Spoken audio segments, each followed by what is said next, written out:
Get your earballs ready. Welcome to the Greg and Tim Show podcast. Take time to sit back and relax and enjoy the show. Here are your hosts, Greg and Tim. Well, welcome here to the Greg and Tim Show. To my immediate right is Greg, they're back. Greg the Boss Stewart, and I'm Timothy Socks Sanderson. The boss?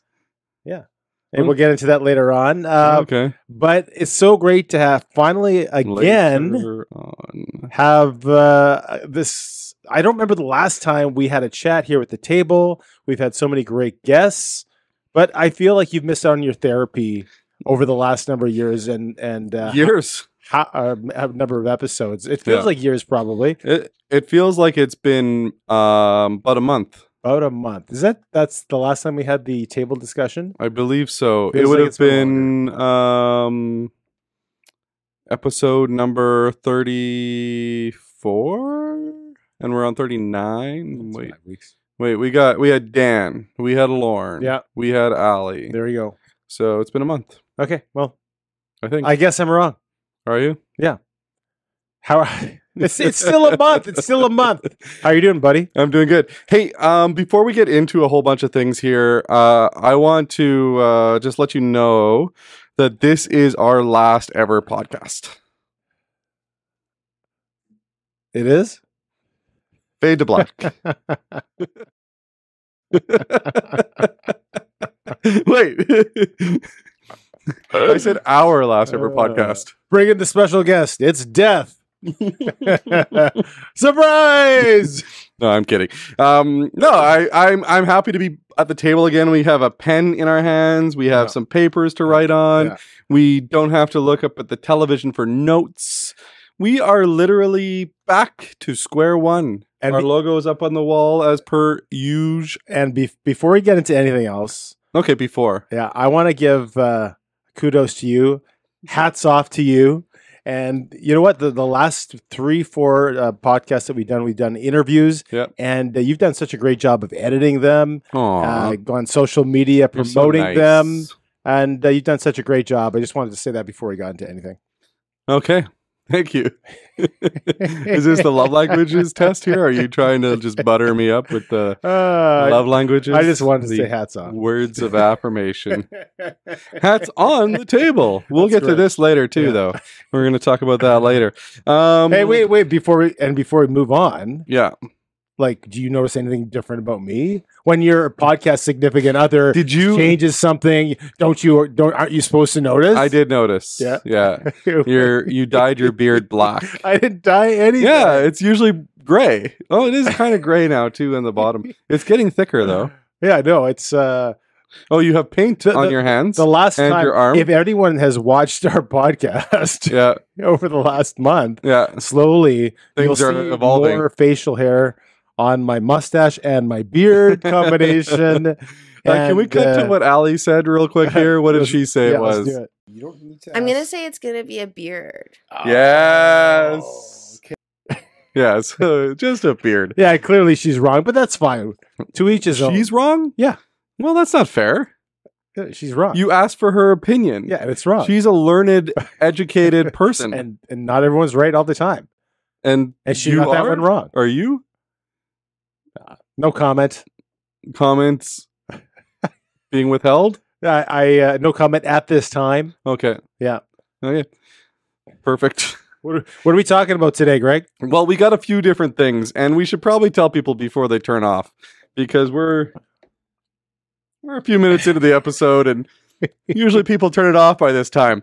So the last episode had an average length of 17 minutes. So yeah, that's pretty good. It's pretty good. But Ali was on it, and generally when we have a guest, you're saying it's longer. You're saying it's not because of us. No.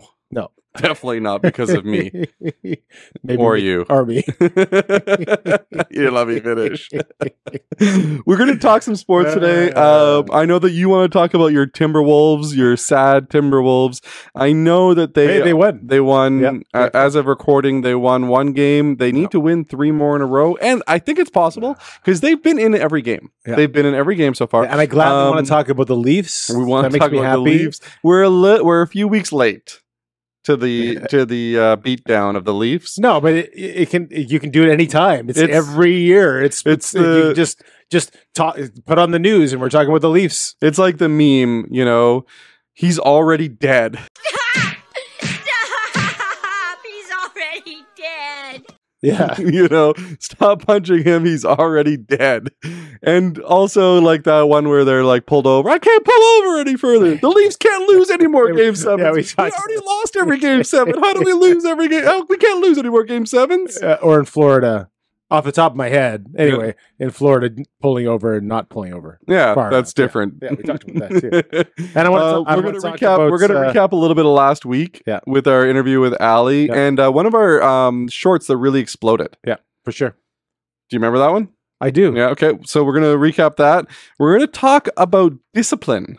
Yeah. Discipline and how we achieve discipline, what things are. What is discipline? What the definition of discipline is.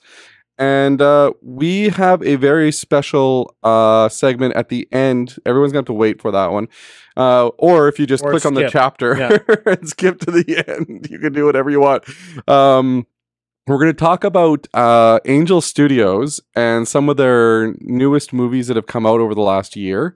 We're going to talk about different movies, what we thought of them, and we've got a big announcement at the end of that segment for next week. There seems to be, I don't know about you, and we'll go on to this further later on, but there seems to be more and more money put in toward Christian productions. Angel Studios has taken off to the point where Lionsgate, I believe, who's a massive producer of movies, took their movie and they just, when there's money to be had in something. So it just seems to be interest. We're going to get into that in a little bit. And we're going to get into that later on. Should we roll the OG music? I forgot how it goes. Grab your phone. Oh, yeah. Grab your phone. It's podcast time. It's the Greg and Tim Show. It's the Greg and Tim Show. It's podcast time. It's the Greg and Team Show. Not Tim. Team Greg and Team Show. You should turn your cup so it says Greg. That way people know who you are. Well, or I could just put something underneath us and show who we are. Have we played the music yet? Yes, it just played. You didn't hear it? I did it plays so loud in here. Ears. I have an bad ears. I have an appointment tomorrow to check my hearing. Yeah. And they're going to tell me. I'll let you know. What? What? You're the one who's deaf in one ear. Deaf in one ear, dumb in both. So dumb in both? Yeah, that's what they say. About who? Me. Oh, okay. I've never heard that you referred to. You told me that. I don't think I did. Last week. Dumb in both? Yeah. Dumb in both ears. Yeah, when you were telling me how could you be dumb in both ears? I don't know. How's that possible?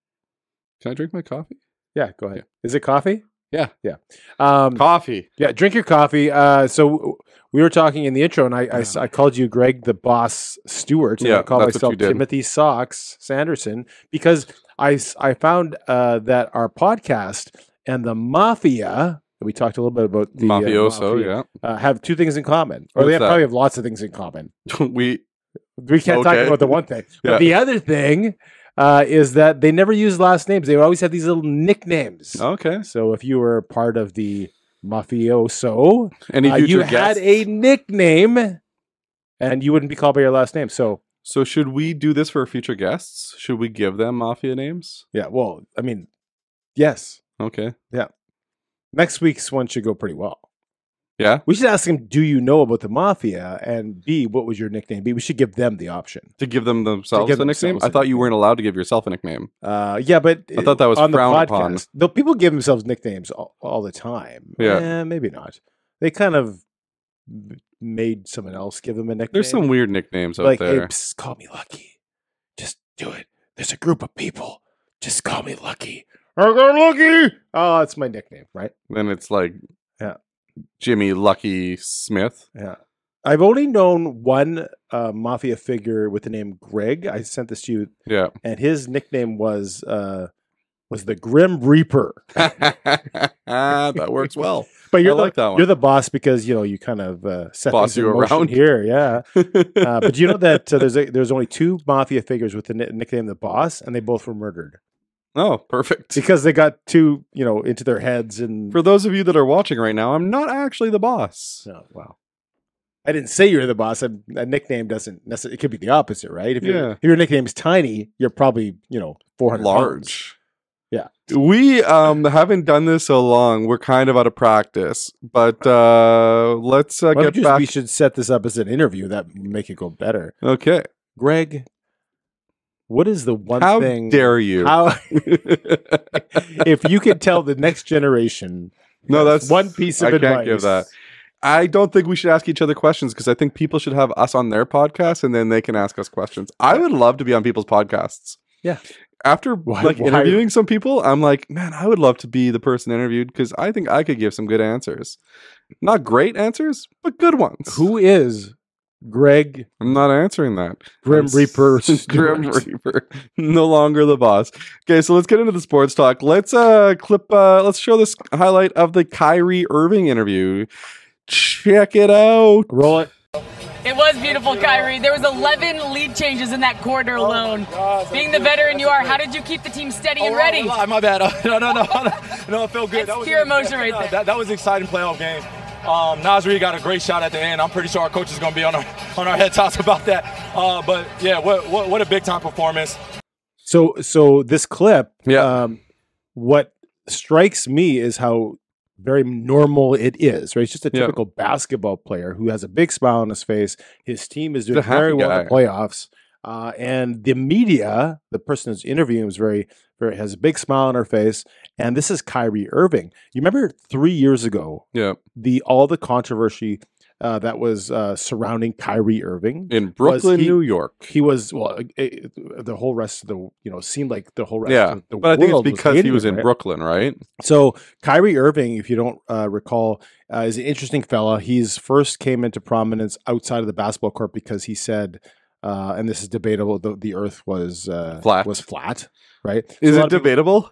Well, by debatable, you mean that there's an actual debate? I'm saying that is the Earth flat, Tim? That if I said is the Earth flat? No. So I'm just saying it's debatable because I know that if I said it was a foregone conclusion, you'd be like, well, let me talk and have all these people say. I don't want to talk about the Earth being flat today. Anyways, and but if you think the Earth is flat, make sure that you put it in the comments and let Tim know why you think the Earth is flat. And anyway, so fast forward to 3-4 years ago when we got into the time where we don't speak of, and Kyrie Irving did not play basketball for a full season. I think it was I thought he just didn't come to Canada. At least there was a portion of time where he didn't. Okay, but his refusal to be vaccinated. Yeah. And he just seemed to be, like a lot of other people, a sounding board or just a scapegoat. Yeah. That everyone just, as far as an athlete is concerned, hated him. Yeah. Right. And it just seemed like that was the perspective about him. And again, fast forward 3 years, and I guess nobody cares anymore. He's just back to playing basketball, playing good basketball on a team that could win the NBA championship. Could beat your Timberwolves. Yeah, well, they're up 3-1. All four of those games could have went either way. By the time this airs, they could be done. Yeah. But we know lots of people who were, a lot of hate was directed toward them, but in a small segment of, they might have had 100, 200 Facebook friends. This guy, by the entire world, millions of people where he is kind of that figure where people just hated on for whatever reason, whether it's millions of people around the world. Who's that? Bruce Buffer? And the millions. All I know is let's get ready to rumble. Let's get ready to rumble. No, that's the other Buffer. For the thousands in attendance and the millions watching around the world, let's get ready to rumble. Okay, there's two Buffers, Bruce and Joe. No, okay. There's Bruce Buffer and is Michael Buffer. Okay, so Michael Buffer was the original announcer that used to do the "Let's get ready to rumble." Yeah, that's right. If I remember the story correctly, and I'm pretty sure I do, Michael Buffer did all those announcements. Yeah, he didn't know he had a brother named Bruce. Really? Yeah, and Bruce Buffer found that he was really good at at doing announcements as well. Okay. And he started doing it. And they found out that they were brothers. They both had the same last name and didn't know they were brothers? I guess. That sounds strange. It's a strange story. Yeah. We can get into it in another episode, but it's very cool. Can we have them both on the podcast? I think Bruce Buffer actually trademarked the "Let's Get Ready to Rumble," and I think "Let's Get It On." Let's get it on. Let's get it on. I can't remember his. That's a song. We'll just play it. Ladies and gentlemen, this is the main event of the evening, and now it's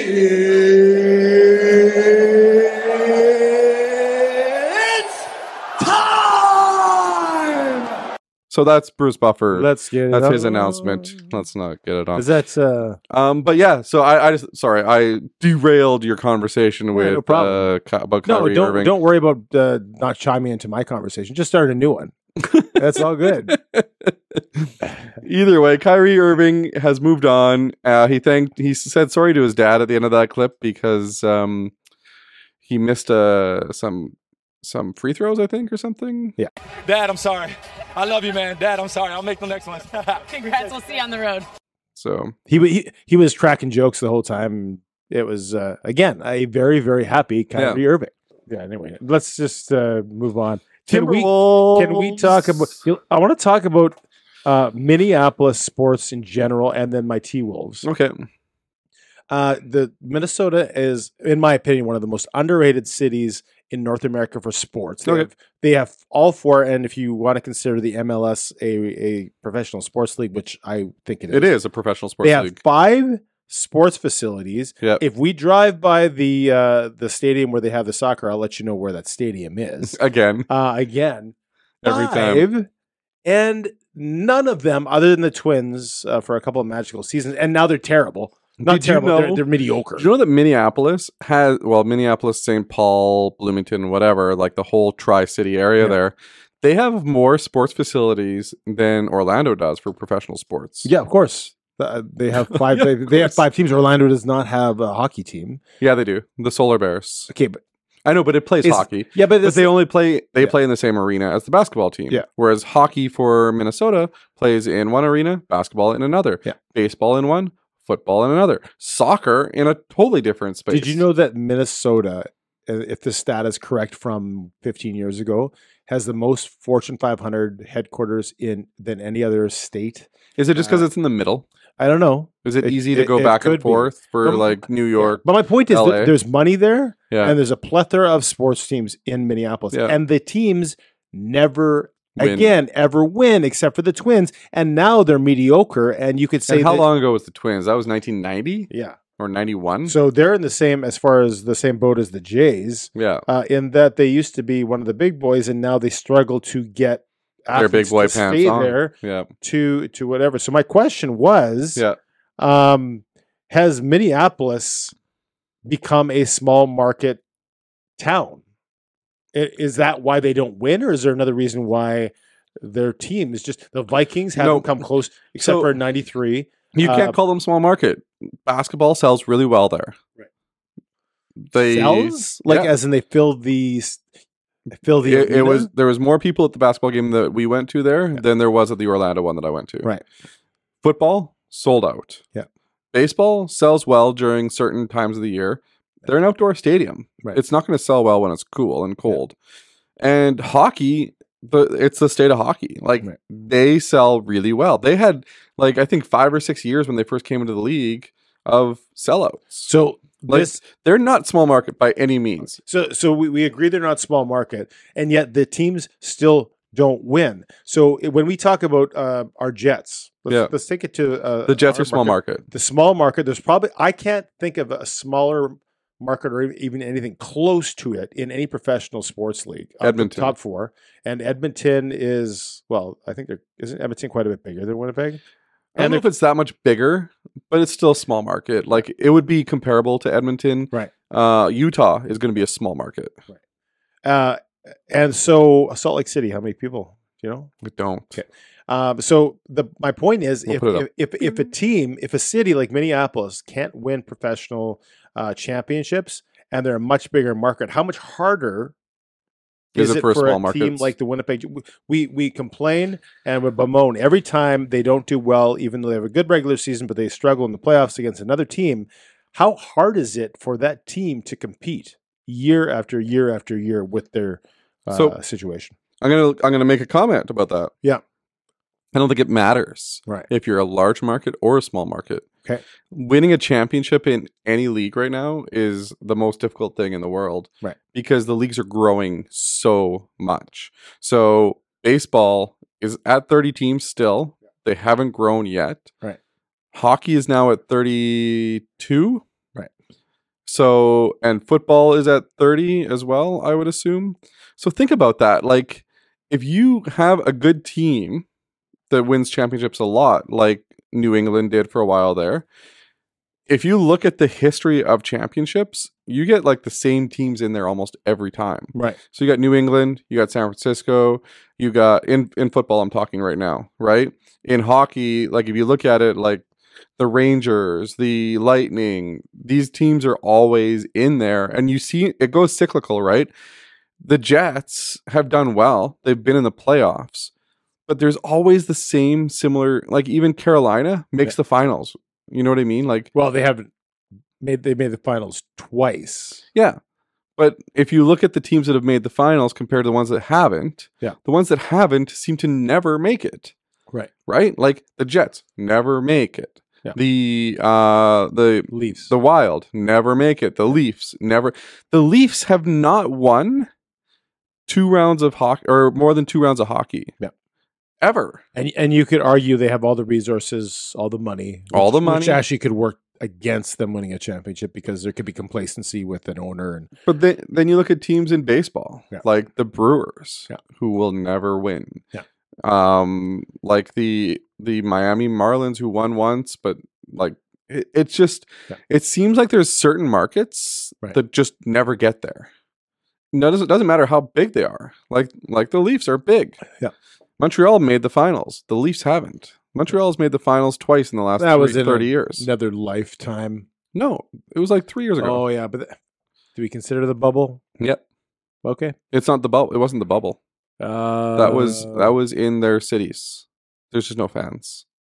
Right. Okay. Sorry. Yeah. Yeah. There's just no fans, but it was in their cities. But there's a lot of teams, no matter how big the team is, that don't make the playoff, or not the playoffs, but like don't make the championships. Detroit, look at Detroit and Chicago. Those 2 cities are not like upper echelon cities. Chicago's not an upper echelon city. Wouldn't you consider Chicago to Minneapolis? Chicago's bigger.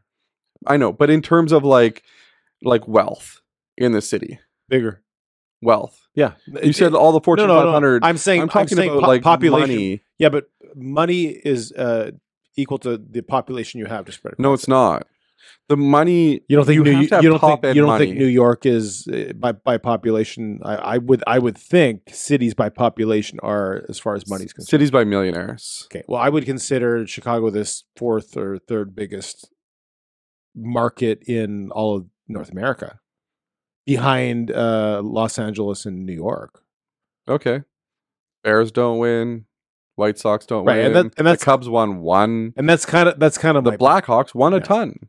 And that goes to your point that it's not necessarily the larger big market. But you know what market seems to win all the time, though? What's that? Boston.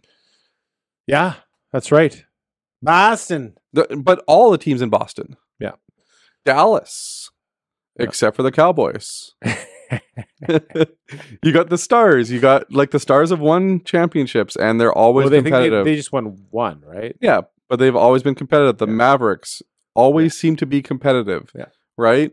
The Rangers always seem to be competitive. Like the Rangers have had their ups and downs, but they've always been a team to be competitive. And Houston at least till this year. Well, Houston's not in Dallas. It's a totally different city. Oh, I know, but I'm talking Texas as a whole. Texas as a whole seems to do well with their sports teams. Yeah, well, San Antonio does well. Yeah, the Rockets have done well. Yeah, but it's not just big markets, though. I don't think. I think the problem lies mostly with ownership, right? With a lot of these teams, and the teams that don't win is due to ownership. Well, we have good ownership in Winnipeg. Yeah, but we are a small market. But again, you're doing well against your point. No, we're doing well in a small market. Right. I'm saying that there's teams that are in big markets that are mismanaged. Right. So some of the, just because you're a big market doesn't mean you're going to have success, but being in a small market equates to not having as much success. Yeah, like you have to work harder for the success. I'm guessing the culture in True North, in terms of like how they treat their players, how they treat their staff, and all that kind of stuff, is a higher level than a lot of the bigger market teams. We're gonna cut to the next clip of the Leafs. Do you remember this clip? Yep. Let's check it out. They did it again. The Maple Leafs lost the Game 7 against the Boston Bruins again. It's the 7th straight time they lose in the playoffs against the Boston Bruins. Ilya Samsonov was absolutely mid almost in all the games he played. And then they made a switch for Joseph Wall. He made a comeback in the series. And then for Game 7, he gets injured at practice. Auston Matthews was back in the lineup as well. And yeah, the Maple Leafs were 1-4 with Auston Matthews in the lineup. And the Maple Leafs are 2-0 without Auston Matthews in the lineup. So it's the proverbial Game 7. The Toronto Maple Leafs. And the Toronto Maple Leafs, you shared it today actually on your Facebook. I had a memory from 2 years ago. I was like, don't worry, Leaf fans, it's Game 7. And traditionally, that goes pretty well. And of course, tongue in cheek, because they've now lost 7 straight Game 7s. Game 7s. They, in essence, flipped a coin. And 7 times in a row, it went up tails and kept going tails. Yeah. And just seems like a broken record for no absolute reason. I have to feel for Leafs fans. No. I do. No. Every time. Because I dislike. Like we lost in Game 5 this year, and that's fine. Every time I have, 5,000 Leaf fans filling my arena, it pisses me off. Yeah. So, no, I have they can all cut that out, I guess. We're not cutting it out. We're going to leave it in there. But it goes to show that there's a lot of angst towards Leafs fans in general. Yeah. Like you have the angst towards Leafs fans. I have like... Oh, it's like the Yankees, right? You're either a Yankee fan or you hate the Yankees. No, like I don't hate the Yankees and I don't love the Yankees. Oh, you said, I have in our chat, you love the Yankees. Yeah. Do you or do you not have a Yankees hat? I do, yeah. Yeah. I don't love the Yankees, but I don't hate the Yankees do you either. Wear the Yankees hat? But I'm going to your point that you either hate them or love them, and I'm indifferent. I like watching them. Right. I think that they're fun to watch. Lately I've felt sorry for Leafs fans. Okay. As much as I dislike them coming into our arena, and I dislike their arrogance, and I dislike their anger towards a lot of things, I feel bad for them. Right. Because I would rather them lose in Game 5. No. I would rather them get swept. Now that would be funny. Okay, wait. Right? I think losing 7 Game 7s in a row, that's got to be like that's heartbreaking. Well, I don't know if I got swept, that'd be heartbreaking too. Nah, I think didn't the Lightning get swept one year, and then the next year they won the Stanley Cup. Yeah. They got swept by the Blue Jackets. They had all those Tampon Bay only last one round or whatever, right?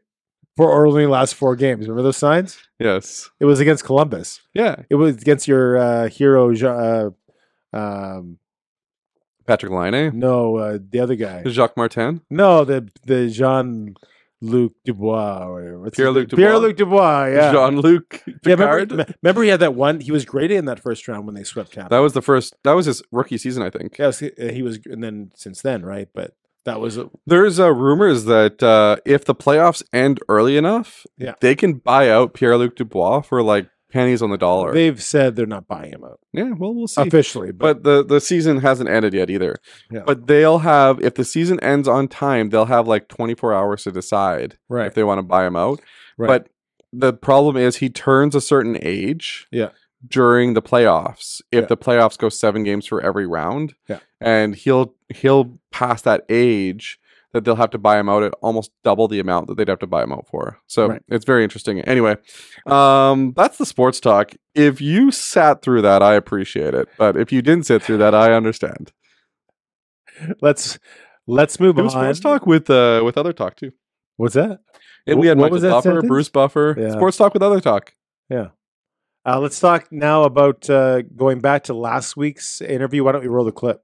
There was a study that I found pretty exciting. They said the part of your brain that you get anxiety from is the same part of your brain that has gratitude. You can't be grateful and anxious at the same time. So then in the Bible where it goes, instead of being anxious, be grateful. It's so, when you told me that, crazy to think that they were calling out legitimate things that scientists have found out about. I like that a lot. Yeah. Did you show Jasmine that video I or those haven't. people? Because she just sent me a clip from them or from that guy like a couple days ago, and it was talking about like how we spend time worrying and essentially how that can go into like worshiping the devil rather than worshiping God, and so worrying is like a product of that. So it's the same dude, which is really interesting. So we had Ali Raposo on. It was a great interview. Yeah, it's doing well. So that clip, I sent it to you, and I'm confused as to the comments on the clip. Right. Do people just want to be... Are you confused, or would you use a different word? Perplexed?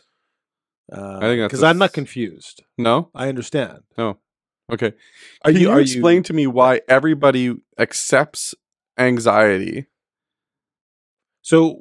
when there is not a cure to it, but let me say the term everybody. Yeah, you seem to indicate that everybody and their whatever had comments going one direction. There was a couple that were very supportive. There was one. I thought there was two, but okay, maybe two. And for the most part, they were saying it was pushback against the comments that we made, or that when you showed the video of. George Janko. Yeah, saying that you cannot be both grateful and have anxiety at the same time because they come from the same part of the brain, right? That was correct. And the pushback... A whole bunch of scientists started to push back on the comments. The pushback was, it's not that simple, or it's phooey, or this guy is just a religious nut. Well, they also said that the science is incorrect. Like the anxiety comes from this part of the brain, whereas gratitude doesn't come from the brain. Gratitude's something that you have to choose to put out there. Yeah. But I think the point that everybody's missing in the whole conversation is if you practice gratitude, you can relieve anxiety. Right. It doesn't mean that anxiety goes away. Yeah. That you just all of a sudden, oh, I'm no longer anxious. Yeah. Oh, I have no problems in the world. Yeah. No. It's not a magic pill is what you're saying. No, it's not. But practicing gratitude is as close to a magic pill as you can get to anxiety. Because if you're feeling anxious today, you sit down and you write down what you're thankful for. You write down what you're grateful for. You write down all the good things. You will forget about your anxiety. Right. Or at least alleviate it to a certain point. I'm not sure forget is the right During word the moments of being grateful, you won't be worried about the anxiety. Yeah. I mean, I agree that it's not a magic pill per se. Yeah. And sometimes when you say, just be grateful, it indicates when people say, just shake it off, or don't be sad, and sometimes that can be a bit of an oversimplification, and there are deeper 100%. psychological things that are at play. So I understand those comments, but at the same time, you have two options. If you have anxiety, you can just continue and recycle those anxious thoughts and those feelings and the words that go around your head 24/7, or you can choose to say, I'm grateful for A, B, C, D. And the point I think that was being made is that you're much better off to practice and not. The other thing people don't realize, it's not like saying a magic potion one time, right? No, what you're having to do is consistently. That's why it's called practice. All the time. We talk about practice. Yeah, practice. We're talking about practice, man. We talk about practice. Generate some of these grateful thoughts. I'm grateful for this. I'm grateful for that. So people think that it's just, I'm just going to walk out one morning and say a couple of Hail Marys and the rest of the day go on about how I do life all the time and it's going to be all good. But that's not the case, right? You're constantly reminding yourself, constantly speaking. And I think what you're saying is it just regenerates some of the thoughts, or at least stops or slows down some of those negative thoughts, because you are making it a point to fill your brain with other things. And again, that's not going to alleviate if you have serious psychological issues, if you've been diagnosed. People have, things like bipolar,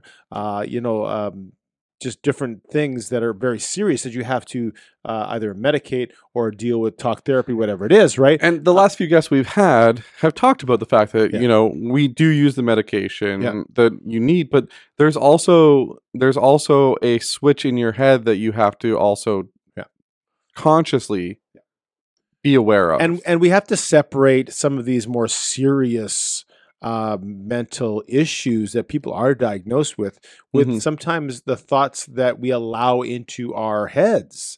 Sometimes it's just that we aren't taking control of those thoughts, right? And that's what we're talking about, right? There's two separate issues here, right? And I think that was one practice, not a magic pill, but one practice that someone could do to maybe have a healthier mental thoughts on a day-to-day, minute-by-minute basis. Right. Sure. So I that's my.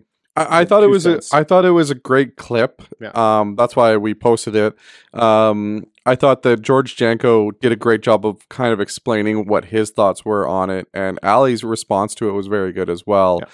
But I messaged George Janko. Right. I don't know if you know that, but you told me that he's a very prominent person in the YouTube land, so I doubt he'll come on the show. But if he's listening right now, if he's listening to us talk about him, well, what if he come on the show? What if he did do the show? We'll do it remotely. Or he's got to come here. Or George, you can fly us out there.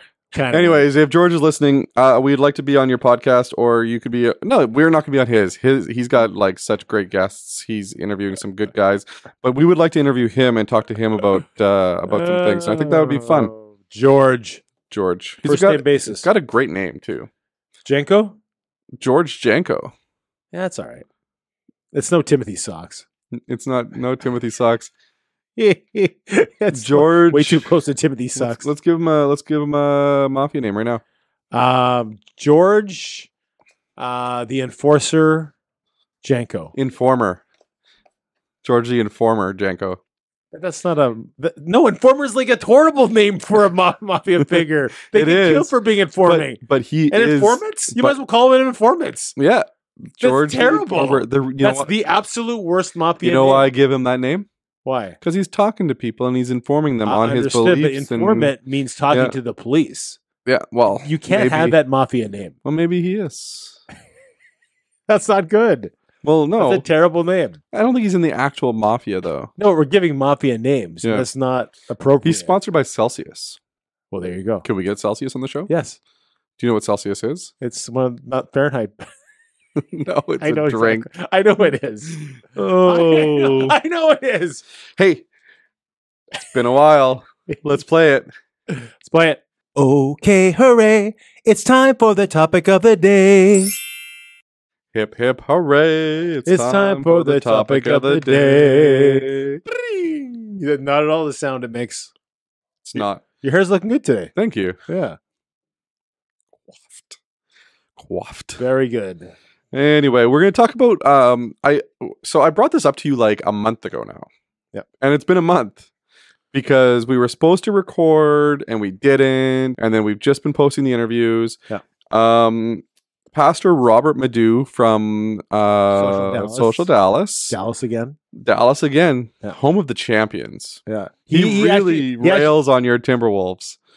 Yeah, he did. But actually, during the message that we were talking about now, he said he's asking for prayer for the Cowboys. Do you notice that at the beginning? Who need serious help and prayer. Yeah. I think it's more so because of their fan base. Really? Yeah, their fan base Their fan base specifically from horrible. Canada? Small market Canadian cities? Their fan base from Winnipeg. Royalwood, to be precise. That's not Do you precise. want me to give the exact address? No, but it rhymes with Sean Roos. No, I was just going to bleep the whole thing out, so you don't have to rhyme it. So, Robert Madu, who just ran the marathon, I think in the past week. Yeah, what did he run? He never said. Did he run a 5K, 10K? He said he ran the marathon, but like 2 weeks before he said, well, it's downgraded to the half and it might be less. And then all of a sudden he's like, oh, I finished the marathon. I don't know. I question it. Maybe we can get him on the show. Yeah, I'd like to get him on the show. So he is the pastor of a place called Social Dallas. Me and my family visited there last year. Amazing atmosphere, friendly, excitable. Excitable, is that a word? Yeah. And just overall, like just a great presence in that building with the people, the security, the security. There's a lot of security there. Very secure building, which is good. But also it's Dallas. Yeah. Right? Like it's expected in the American cities. In Texas, everybody carries their weapons. But anyway, that's beside the point. So he talked on this this clip that we're going to show here about discipline. So let's just show the clip real quick and we'll go from there. Your current level of discipline will not sustain the leader that I'm calling you to be. Your current level of discipline will not sustain the leader I'm calling you to be. Ladies and gentlemen, that word is still indelibly etched in my mind and my heart and my spirit. So much so that even today in 2024, I am asking myself, does my current level of discipline sustain the leader that God has called me to be? The power of discipline, not my current level of gifting, not my current level of talent, not my current level of charisma or anointing, because how many of you know talent, gifting, charisma, and anointing will only take you so far. Nothing great in your life will happen without nothing great will happen or be sustained in the kingdom of God without you have to have discipline. So yeah, we both watched the. It was called "Hurt So Good." That was the title So good, of yeah. the. It'll be linked below. Yeah, of the message that he spoke about a month ago. Yeah. And he talks about discipline. He was saying that without discipline, it's very difficult to live a life that's worthwhile. He talked about how there's always everyone has one area that they're undisciplined in, whether it's finances. Whether it's physical activity, whether it's controlling your mind, things of that nature. Everyone has that one area that they struggle with. And he went on to some definitions of what discipline is. But then we had some questions that we had that maybe we could discuss here in this format. What to you, I'll ask you the question, what is discipline? What is the definition to you? The definition, that's a good question. I didn't look that up. And why do people push back at it? So I think discipline to me is the ability to do something on a regular basis that is of positive impact to your life. How's that? Does that sound good? The definition to me is the ability to do something on a regular basis that has positive impact on your life. Yeah. The one that I got from what he was saying was, and there was a few that he said. He said discipline is love. That was one of the statements that he made. That was a pretty powerful one near the end of the message. But he also said discipline is delayed gratification for gratification later on. That was one that I picked up, and I would agree with both of those. So I was listening to Craig Rochelle's book just recently, Think Ahead, I think it's called. Have you heard of this book yet? I believe just came out. Oh no, yeah, I've heard about it. This is his new one that just came out. And he talks a lot about discipline as well, which is actually kind of weird because it's timely right now. And he talks about the discipline in terms of like, so he's going through in his ministry and he's like learning, he's doing his pastoral stuff and everything like that. And you know, he talks about like sex before marriage, right? The discipline to not have that, the delayed gratification, right? In order to have something that's greater at the time of being married. And I think Madhu touched on that too during the message, specifically as a point. And then there's also he talks about discipline for a lot of different things in this book, which is kind of funny. The book is called Think Ahead, and it's more so about the fact that, like, think about your future before doing something that may change it. Right. If that makes sense. Well, you're counting the costs. You're counting the costs either now or counting the costs later on. Right? Yeah. Do I eat unhealthy and enjoy my life, and then there's always pain somewhere? Yeah. It's either pain for having the kale salad, which I don't need to have kale salad, but making the right choices now, that pain, versus the pain of, when I'm 60 years old, not being able to walk up a flight of stairs, because I've made those unhealthy choices, right? By the way, health now, if you haven't noticed, in the last 3 to 4 years, the amount of churches that are talking about health, not just physical health, but mental health, is like almost every month we're talking about some type of health. And I think we can transition health into discipline as being part of the same subject, right? And so, I think that's quite interesting as far as that's concerned. So is discipline a bad word? So in today's culture, then? So to me, it can be constructed as something like, for me, I compared, I think, the words budget with diet. Remember we talked to Adam Bakel, and I said, I think budgets really help just because it's very tangible. So for me, I'm just going to cut you off there. Yeah. For a spender, as soon as we hear the word budget, and this happens to me, as soon as you use that word, it's like a keyword that makes my brain go spinny, spinny, spinny, and I just tune out, because it seems like like for someone who likes to eat, it seems like the word diet. It's like a curse word, right? For me, when I say budget, it's like someone who has issues with overeating saying the word diet. Diet has a negative connotation, right? Yep. Or budget does too, right? Where it's like you think it's restrictive, right? If I can't eat these things, if I can't spend this money, I feel like I'm restricted. So for me, go off in your head. So for me, and I'll throw myself under the bus, or be honest in that I say that the one area that he said there's one area that, and maybe people disagree with that. Maybe people think there's not one area. Maybe some people are disciplined in every single area of life. But for me, I would agree with him and say the one area that I can lack discipline is for spending, right? I won't, or at least in the past, haven't saved enough, and I've just spent everything, right? And there's certain psychological reasons, that maybe when I grew up I didn't have that much, and so I'm worried that if I don't spend it, I'm not going to be able to do those things and have those things, right? But that's my one area, right? But whereas when we talk to somebody that says, well, you're always going to spend money, but where is your pain? Is your pain now to save it, and then you can enjoy it later? When you have lots in the bank and you can do all those things, where do you choose your pain? Right. So that's my area, and that's, if I'm talking to myself, that's what I tell myself. But yes, it can be a negative word. It shouldn't be, but it can be. Discipline. How about this? Is it bad to say? You can't even say. Can you say I discipline my kids? Yeah.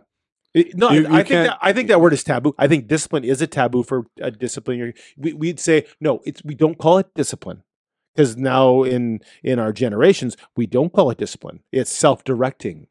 I've never called it self-directing. It's discipline. To me, it's discipline. But that is the trend. But I think I'm different than you. Maybe. No, I'm not. Maybe I just don't listen to that stuff. I'm not saying I agree with it, but that is the trend. Discipline. We don't discipline our kids because that has a connotation. You're bad.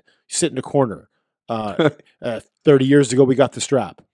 Well, we don't do the strap, but we do discipline our kids. Spoon or whatever it is, right? Like, there'll be a time where one of my kids is having a meltdown at supper, and I'll literally just say, "Go sit in your room." And you can come back out as soon as you're calm. And someone would say that's self-directing. That's not discipline. It's discipline. You've redirected them. No, it's discipline because I'm disciplining them to understand that when they're upset, they need to take a moment to breathe, to relax, to reflect. They're creating a discipline. Maybe I'm working on creating a discipline for them. But the discipline is when you're upset, don't just scream and yell and throw your hands up and ask for everything for yourself. No, take a moment, gather yourself, breathe. So you believe discipline is not a verb? Because discipline means, to someone would say discipline is an action that you take against someone, a child. Discipline is definitely a verb. But when you said discipline, you said create a discipline in the child. Yeah, discipline is a verb. In that case, you are not doing an action, you are teaching them a lesson. I'm teaching them how to be disciplined. Right. And I think that's slightly different. And discipline, I still think it's a verb. Okay. But one of your questions here was, does everyone have one area we're not disciplined in? Right. Do you believe that? I can't speak for everyone. I cannot speak for everyone in the entire world. I can. Everyone has somewhere they're not disciplined. Okay. I'm not prepared to make that. Guaranteed 100%. If I said, are you disciplined 100% in your life? Right. On everything that you do? Yeah. No. What's yours? You know why? Because nobody's perfect. Okay. What's yours? My discipline? What's the one area that you struggle with?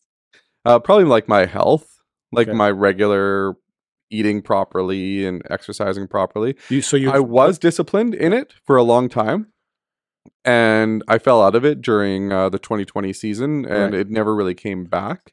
What you're saying is you struggle with consistency. I'm struggling with the discipline to continue to do it every day. Right. I think that Drew Dudley's book talks about it really well. That would be consistency. And when he says every day is day one, showing that as that's a discipline. To have every day as a day one, right, is a discipline, not a consistency. Right. Because it means that you are actively and consciously choosing to do that. And that's not a consistency, right? Because you have to discipline yourself to do that. You have to discipline yourself to get ready for the marathon. Yeah. You have to discipline yourself to not eat sugar. Yeah. You have to discipline yourself to not smoke if you're a smoker. Yeah. Like that's a discipline. So going back to what you said for Drew Dudley, there was a point that he made. I think it was Drew Dudley who said that people avoid pain, and they shouldn't necessarily avoid pain because pain is not your enemy. Was that Drew Dudley that talked about that? I can't remember. Whereas that's what in our culture, in our day and age, we move away from pain. Anything bad is to be avoided. Yeah. And the point that people that are talking about discipline is, no, there is a pain. When you go to, Madhu talked about going to Orange Theory, right? Yeah. And he said that didn't feel so good. It hurt temporarily, right? Yeah. So if he were to avoid the pain of going to the gym, which hurts, yeah. Like I honestly, today was such a beautiful day this morning. I wish I had gone for a run, but I just didn't. I didn't have the time. But I would have, it doesn't feel good 4 miles into a run. You feel like stopping. Like, why would anyone do that? But that's because that pain is for another gain. Yeah. Right. And I remember the old adage, no pain, no gain. Yeah. Right. And then all of a sudden the world's like, well, you can't live by that mantra because no pain, no gain means that you have to have pain in order to have gain, which I truly think that if you lived by that, you would actually gain more. So I'll give you, and that's a good point. I always tell this to people, but whenever I'm on a run, there is pain that's going through your body, not all the time. But I always find that you have to differentiate what pain your body is telling you, right? Yeah. Your body will tell you, and your body lies to you all the time. I'm tired. This is horrible. I need to stop. And then you need to know when that's to be avoided. No, shut up. You're telling me lies.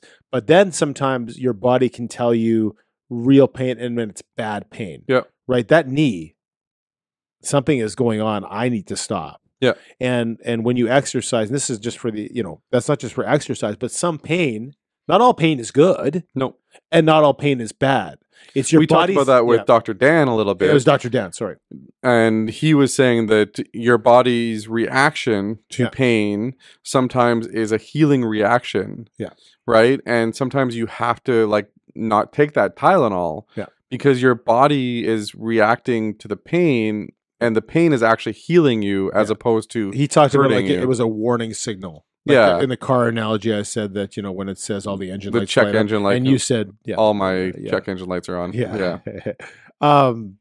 But yeah, like when do you recognize? It goes down to how well do you know your own body and how honest you are. And sometimes I find people, and goes back to the pushback from Ali Raposo's interview, where people I think sometimes aren't honest with themselves because it's easier to be dishonest. Yeah. I can't work out. I can't save money.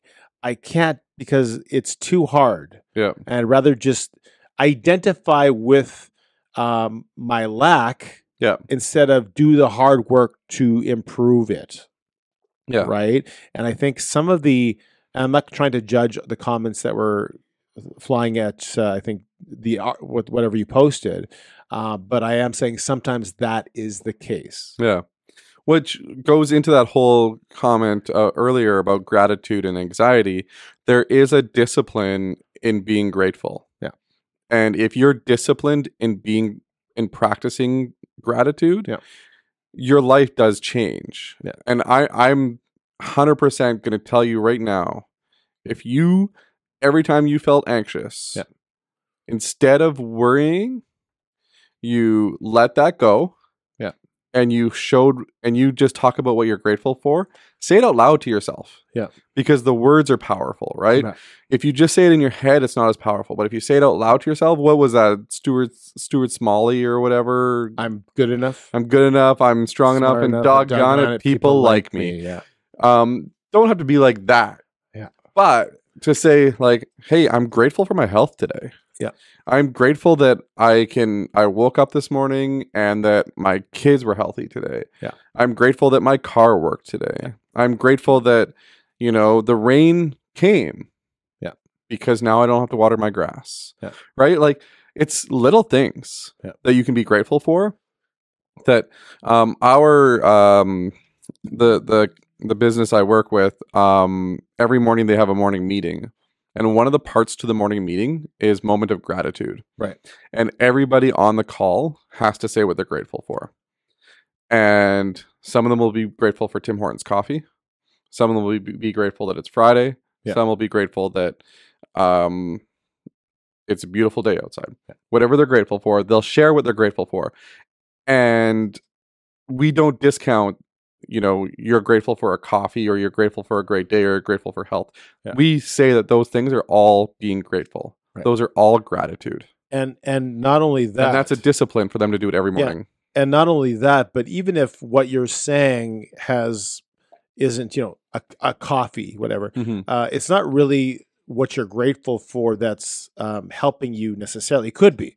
But it's also when you are stopped to be grateful for anything, you create a practice, you create a habit, right? So, and that's one of the things that I think I need to do better is that intentionality, right? And you do that where I know you'll say something or you'll message something. I'm like, well, you're being intentional. You're saying this for a reason. Like you didn't just all of a sudden feel like saying, well, at 8:06, I'm sending the guys this message, and you have an intentionality behind it. So that's something I noticed that you do. And instead of having life just get thrown on you, you are saying this is the reason I'm doing this, and you have some more intentionality in everything that you do, right? And that's really what discipline is, right? Today I did send you something though. Right. I said pick a number between 1 and 10. Right. And I picked 10. Are you telling me what it is now? Because I forgot already. What do you mean? I forgot that you had actually. Yeah. So I actually I'll just link the video below. Yeah. It's like a viral video that came out on YouTube. And it's super interesting. It's worth the watch. I think it's like 12 minutes long, and I'll show it to you after the episode here. But the guy says pick a number 1 through 10, and he goes, "Did you pick 7?" And he goes, "It's okay if you didn't, but did you know that 30% of the people pick 7?" Right. And then like it goes through a whole video, and it's not just about the 1 through 10 thing. Yeah. It's kind of this coming of age video that he recorded while he was in his last year of high school. Right. And it's very interesting, and just watch it. It's linked below. It's a great video. I don't want to get right into it though, because it has nothing to do with what we're talking about. I just wanted to ask you your opinion of what would you choose if I asked you 1 through 10. Right. And you said 10. Yeah. Why did you say 10? I was just going with the biggest number. I was going with the biggest number. Had no idea what we were talking about, but I was going to go 10. Yeah. I think I know why you picked 10. And I think the psychological part of you picking 10 was you wanted the most. So if it was like... It was actually going to be 1 or 10. Yeah. I was going back between 1 and 10, the least or the most. Yeah. And I think for you, the reason why you picked the most was because if I said, well, I'm going to give you this, and you're like, I want the most, or I'm going to do this, I want the most. I think you're the most kind of person. I was going on an extreme. I was between the least or the most. So if I would have done 1, you would have said, no, well, you try to get the least. Yeah. And I think you would have. I picked 5. And in the video, they say that's mid. Mid what? Yeah, that's the comment. Like, that's the way the kids speak these days. Right. That's mid. Well, when you're picking numbers between 1 and 10, like when you're picking like sports or whatever, and whoever gets the ball first or whatever, and it's like you always pick 5 because then the other person has a less than 50% chance of getting it right. Yeah. Because it's closest to the number. Yeah. Anyway, that's why I always do. It's mathematical. I picked 5. I don't know why I picked 5. It's just when I watched the video, I said 5 in my head. Well, I think that it's mid. 5. I have no idea. I'm not even going to take a guess at it. No, me neither. Anyways, the video is interesting. It's totally off the topic of discipline, but I do appreciate the word discipline, and I do appreciate the thought behind discipline, because I think if I could be more disciplined in certain areas of my life, I could change the trajectory of what I'm doing in terms of like my health, in terms of like my just overall mood in a regular basis. Right. And I think that discipline in food will help both your health and your mood. Right. And I think that some of these things will go hand in hand. And Madhu talks about core disciplines, where his example was before they started the church. Yeah. He talked about being disciplined in exercise or something like that. And he said, because he said the Lord was teaching him that if you can be disciplined in these core areas, you can be disciplined when it comes to bringing up a church. Yeah. Right. Or pastoring a church. And it's kind of funny because when I was there, he brought up a video or a picture of a note that his dad had when he was a kid. Yeah. And it had like rent, Yeah. It had groceries, car, gas, and then tithe, right? Like he had all of the spending, his discipline in money, written down. Yeah. And he still had that piece of paper. Right. And I thought that was very interesting that and his dad taught him a discipline. Yeah. In like, this is what we spend. What we make, we have to also save. Yeah. What we make, we have to also tithe. What we make, we have to pay our bills. Yeah. But we have to do all of them. And that's the discipline. And that's not only intentional as far as your personal life, but intentional about bringing your next generation up too, right?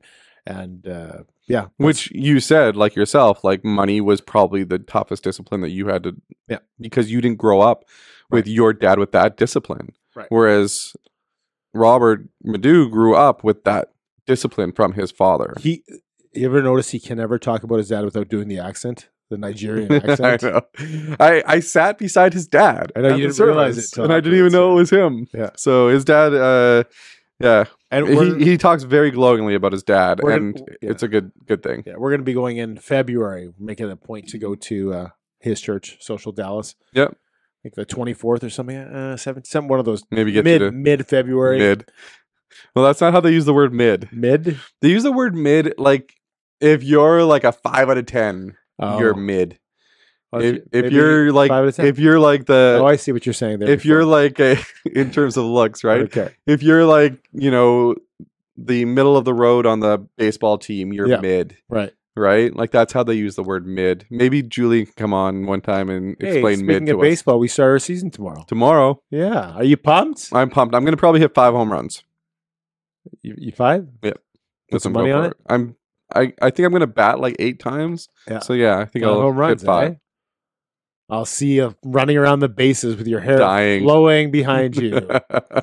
Just flowing. Hey, last topic. We're going to talk about this real quick because we're going to get into it a little bit next week. But I wanted to bring up the topic of Angel Studios. So this goes back to what I was saying before. Yeah. And this kind of goes back to the discipline thing too. But it seems like there is more a return to spirituality, return to religion, return to the roots of where people used to be. Yep. I don't know if it's just because we've talked to some guests that have said, I'm reconsidering the religion of my parents, my grandparents, and coming back to it a bit. And I could be wrong on this, could be very wrong. Yeah. But it just seems like that. I think you might be actually. So do you want to know why I think that? You can tell me why I'm wrong in a second. But the other thing is, and I mentioned this before, Angel Studios has come up. I don't think I've ever seen so many well-made Christian movies. Yeah. That I've seen in the last 3 years. I've never seen, and not only well-made equates with money. Equates with what kind of actors you can get to be in your film, how good the everything is, a sound, lighting, how many theaters it goes into. I've never been in a place where I've had so many first run Christian movies in theaters. Never seen it. I think well made, well produced, and well funded are great ways of explaining this. I think that the fact that they're so well produced, it all comes from The Chosen. Yeah. I think that was one of Angel Studios' first really well produced, well made, and it's a mini-series show, not a movie, but it's being shown in theaters. Right. And then they had another one that came out earlier or later last year called Sound of Freedom with Jim Caviezel. And that movie, they had a tough time making that movie. Yes. Because nobody wanted to touch it because of the topic about it. The topic, the individuals behind it. And the power behind those individuals. Yeah. But they got it made, and Angel Studios got it distributed, I believe, which got them into theaters. Yeah. But even in theaters, they had to push really hard to get more people to see it because they couldn't get into screens. Yeah. Right? So one screen would have it twice a day. Yeah, and they would be like, it's for a week. And then they're like, oh no, it's we're really gonna have popular. it another week. We're gonna have it another week. And it kept getting, we're gonna add 3 showings instead of just 1. And if you know anything about movie theaters now, if you can fill a theater, they really don't care. They want to make money, and the people sitting in the theater, since whatever, how many years ago has been difficult. Right? And the other thing about movie theaters now is that they really need to be backed by these studios, right? Studios have to pay to be in those theaters, right? The movie If came out recently, and it was in 3 theaters in St. Vital, right? And it was playing 25 times a day. Well, what about the Fall Guy, who there's so much money put into that movie that they did okay, but it's they didn't do as well as they expected, and now they're barely able to, they're just not, they're not really making a ton of money, right? Yeah. Because it's so costly to put a movie on these days, right? So the movie Sound of Freedom did really well. The Shift was another one that was out. The Chosen has been shown in theaters. I know that they do special screenings of The Chosen in theaters. And then there was one, I think it's called The Road to Bethlehem, which was a musical. I didn't get a chance to see it. I have not seen it. And I feel like I have to watch it at Christmas because it's a Christmas movie. Right. But I am going to watch it when I get a chance. But there's another movie called After Death that me and you both watched this week. And After Death is a documentary done by Angel Studios. And it's a documentary about what it's called NDE. Yeah. Near-death experiences. Put me back. I don't belong here. I heard a voice before I woke up. You still have a purpose on earth. I was very skeptical. I never felt alive and then dead. I felt alive and then more alive. I had full brain recordings from the dying human brain even though they were unconscious, they were able to give corroborative evidence. She's described herself as she just shouldn't know. This ain't right. You can't be mystified by that question. What happens after you die? This really does show that there is life after death. And whether or not what happens when you die, right? And it documents a whole bunch of different people that have had NDE, and these people that have basically had very similar experiences to each other. Yeah. Some very negative, Yep. and some super positive experiences, and some very emotional experiences. The movie was like really well done. I think like the sound was very good. The production value of the movie was done really well.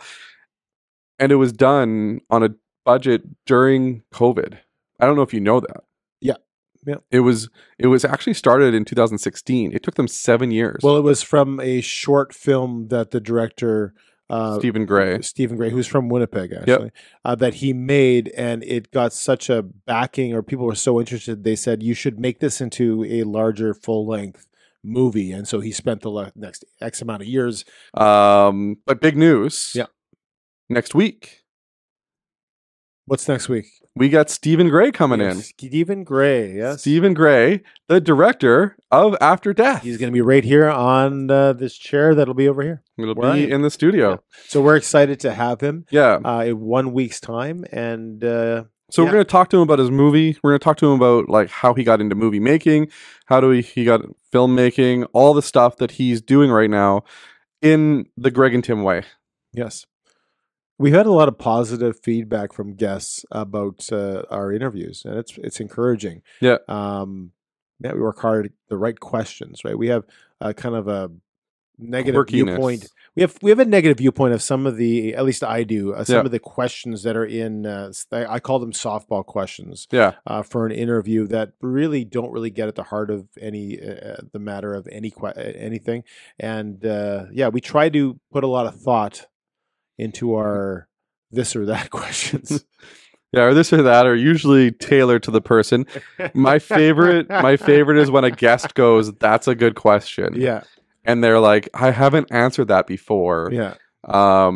Drew Dudley let us know that he's like, "Man, we talked about so many different weird things." Yeah. And made me think about certain things or rethink certain things or spitball ideas and that type of thing, right? So like our interviews next week, Stephen Gray will be joining us.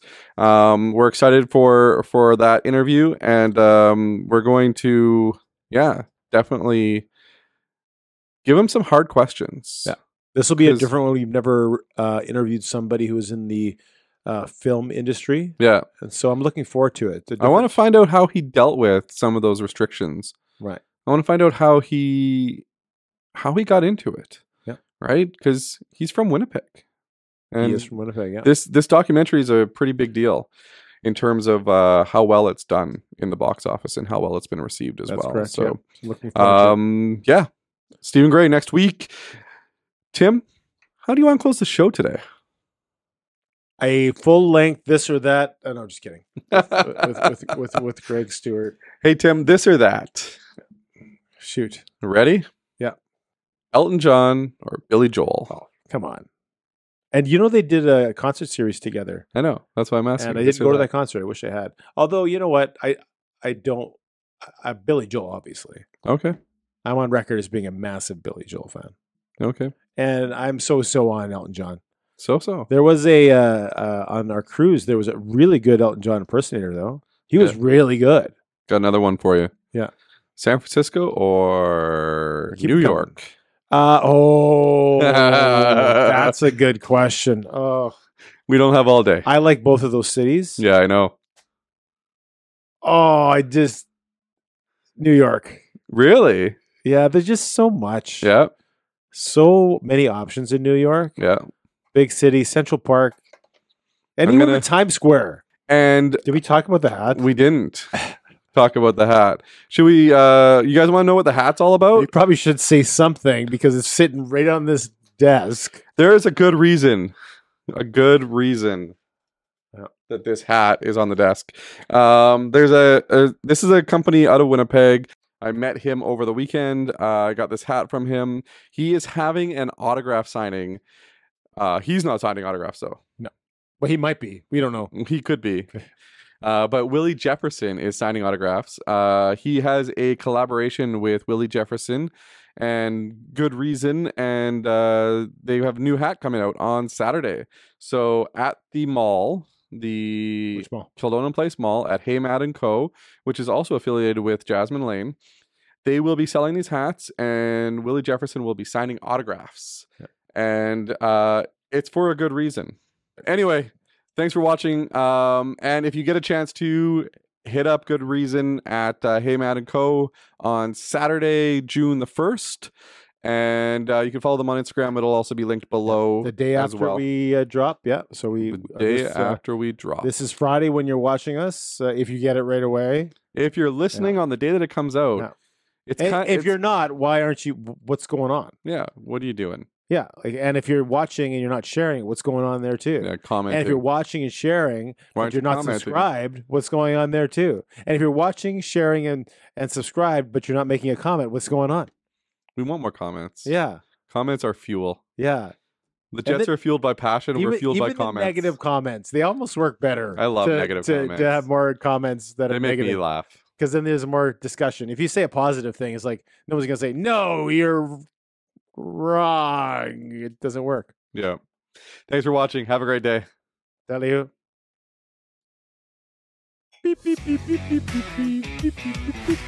Thanks for watching the Greg and Tim Show podcast. Don't forget to like, subscribe, and share with all your friends. Sharing is caring.